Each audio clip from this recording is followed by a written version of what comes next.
अस्सलाम वालेकुम। Astrology numerics में आपको वेलकम है। मैं आयशा हूँ और प्लानिटरी ट्रांजिशंस या प्लैनेट्स की मूवमेंट्स के अकॉर्डिंग इंफॉर्मेटिव वीडियोस आपके साथ शेयर करती हूँ।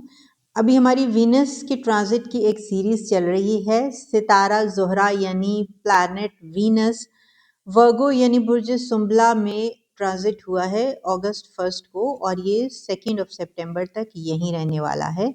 मैं ऑल 12 ज़ोडिक साइंस पर वीनस के इस ट्रांजिट के क्या इम्पैक्ट्स आएंगे वो शेयर कर रही हूँ आपके साथ। आज हम बात करेंगे बुर्ज अकरब यानी स्कॉर्पियंस के लिए कि वीनस का ये ट्रांजिट बुर्ज सुंबला यानी वर्गो में स्कॉर्पियंस पर क्या इम्पैक्ट्स डालेगा। तो वीडियो शुरू करने से पहले मैं वर्गो और वीनस के बारे में थोड़ी सी बात करना चाहूँगी।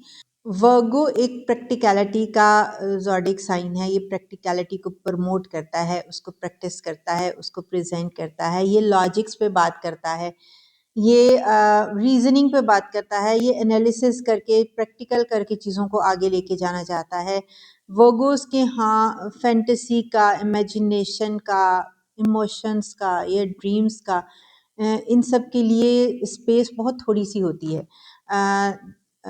ये बहुत प्रैक्टिकल लोग हैं और ये उसके अकॉर्डिंग ही अपनी लाइफ के हर ही मामले को लेकर चलते हैं। जबकि वीनस इसके अकॉर्डिंग जो कि ट्रांजिट हुआ है वर्गो में, वो एक बिल्कुल ऑपोजिट एट्रीब्यूट्स का प्लैनेट है। वो लव, रोमांस, मोहब्बत की खूबसूरती की बात करता है। वो फैंटेसी को, ड्रीम्स को, इमेजिनेशंस को, इमोशंस को प्रमोट करता है या प्रेजेंट करता है। वो फैंटेसी का, खूबसूरती का सितारा है, वो लग्जरी का सितारा है। तो वीनस के एट्रीब्यूट्स ही ये हैं। तो अगर आप देखें, अगर लॉजिकली और एनालिटिकली देखा जाए और तो वर्गो एंड वीनस, सितारा ज़ोहरा, प्लैनेट वीनस और ज़ोडिक साइन वर्गो दोनों बिल्कुल ऑपोजिट एट्रीब्यूट्स को प्रेजेंट करते हैं।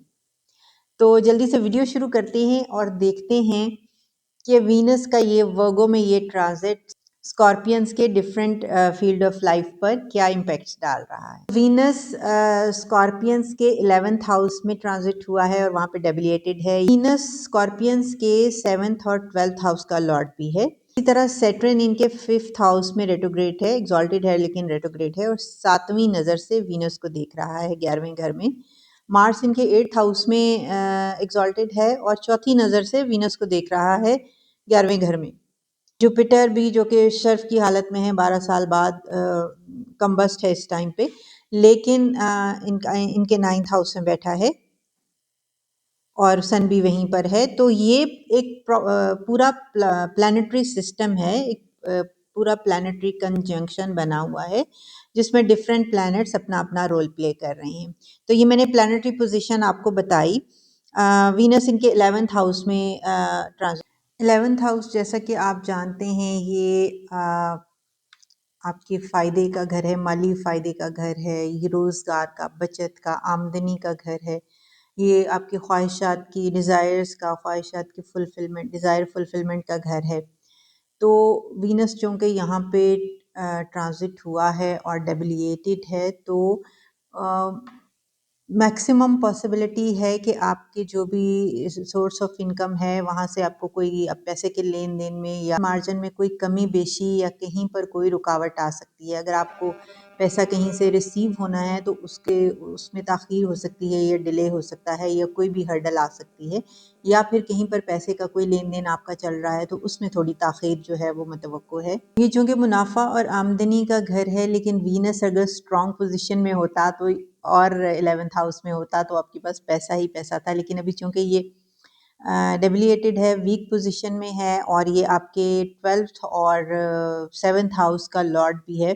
तो 12th हाउस जो कि एडिशनल एक्सपेंसेस का, खर्चों का घर है, तो यहाँ पर आपका खर्चा भी होगा और आपकी आमदनी या पैसे के ट्रांजैक्शंस में थोड़ी रुकावट भी दिखाई देती है। वीनस चूँकि आपके 7th हाउस का लॉर्ड है, 7th हाउस रिलेशनशिप का, एंगेजमेंट, शादी, पर्सनल या मैरिड लाइफ या फिर लाइफ पार्टनरशिप और बिजनेस पार्टनरशिप का घर है। तो यहाँ पर शराकतदारी के मामलात में थोड़ी बदगुमानी या गलत फहमी का शिकार हो सकते हैं आप। इसलिए अपने लाइफ पार्टनर या अपने बिजनेस पार्टनर के साथ कम्युनिकेट करते हुए बहुत ज़्यादा ख़याल करें और एहतियात करें कि कोई ऐसी बात आपके मुँह से ना निकले जो किसी बड़ी गलतफ़हमी का पेशख़ैमा बन जाए। फाइनेंशियल मैटर्स में कोई फाइनेंशियल मैटर्स या अपनी बिजनेस डील्स को हैंडल करते हुए क्रिस्टल क्लियर रहें, स्पेशली अपने बिजनेस पार्टनर के साथ, क्योंकि मामूली सी गलती किसी बड़ी गलतफहमी का बायस बन सकती है और बरसों से जुड़े हुए ताल्लुकात और कारोबारी शराकत दारी जो है वो थोड़ा उसमें रखना आने का अंदेशा है। 11th हाउस चूँकि बड़े बहन भाइयों का घर भी है, इसलिए बहन भाइयों से ताल्लुकात में भी थोड़ी ख़राबी पैदा हो सकती है। तो आपको हर ही लिहाज से अपनी कम्युनिकेशन में, अपनी डीलिंग में बहुत केयरफुल और मोहतात रहने की ज़रूरत है। जो कि आपके समाजी हलकों का या आपके सोशल सर्कल का घर भी है 11th हाउस, तो यहाँ पर आपको इस पूरे 1 महीने के दौरान जब वीनस डेबिलिएटेड है, वीनस भी आपके सोशल सर्कल को प्रमोट करता है, ये प्रेजेंट करता है। तो यहाँ पर वीनस के प्रेजेंस की वजह से आपके नए दोस्त बनेंगे, नया सोशल सर्कल डेवलप हो सकता है। लेकिन इस मामले में भी चूँकि वीनस यहाँ पे वीक है, तो आपको बहुत मोहतात होकर, बड़ी केयरफुल होकर आपको अपने रिलेशनशिप्स को डेवलप करना चाहिए। नए रिलेशनशिप्स या नए रिलेशंस, बिजनेस रिलेशंस हों या आपके सोशलाइजिंग करते हुए आपके कोई न्यू फ्रेंड्स बन जाते हैं, तो इनिशियली वो आपको बहुत मुखलिस, सिंसियर और बड़े फ्रेंडली नज़र आएंगे, लेकिन हो सकता है कि मुस्तकबिल में वो आपके लिए किसी परेशानी का बायस बन जाएं। तो आपको नए रिलेशनशिप डेवलप करते हुए भी बहुत मोहतात रहने की ज़रूरत है। 12वां घर चूँकि आपकी सेहत से मुतालिक मामलात का घर भी है, तो आपकी सेहत के मुतालिक मामलात थोड़े सेंसिटिव हो सकते हैं। पैरों में दर्द की शिकायत रह सकती है, या आपके कानों में कोई इन्फेक्शन हो सकता है, या जोड़ों में, मसल्स में या जॉइंट्स में पेन की शिकायत रह सकती है। तो अपनी सेहत का ख़ास ख्याल रखें और अपनी हेल्दी एक्टिविटीज़ को कंटिन्यू रखें, ताकि आपको कोई भी हेल्थ इश्यूज़ जो हैं वो परेशान ना करने पाएँ। जैसा कि मैंने बताया कि माली मामलात में कोई रुकावट या कोई ताख़ीर या डिले का सामना करना पड़ सकता है। तो इस महीने में ना आपने किसी से कर्ज़ लेना है और ना ही किसी को कोई रकम उधार देनी है, क्योंकि लेन देन के मामलात में ताख़ीर आपको यहाँ पर देखनी ही पड़ेगी। तो हो सकता है कि आप कहीं पर अपनी जो अमाउंट है या आपकी पेमेंट है जो स्टक कर लें और फिर आपको मिलने में काफ़ी टाइम लग जाए। तो लेन देन के मामलात में ख़ास एहतियात करें और किसी को भी पेमेंट देने से गुरेज करें। स्पेशली इस 1 मंथ पीरियड में आप इन माली मामलात में अपने सोर्स ऑफ अर्निंग चेंज ना करें। अगर आपको कोई नई जॉब अपॉर्चुनिटी मिल रही है तो उसको चेंज करने की कोशिश ना करें।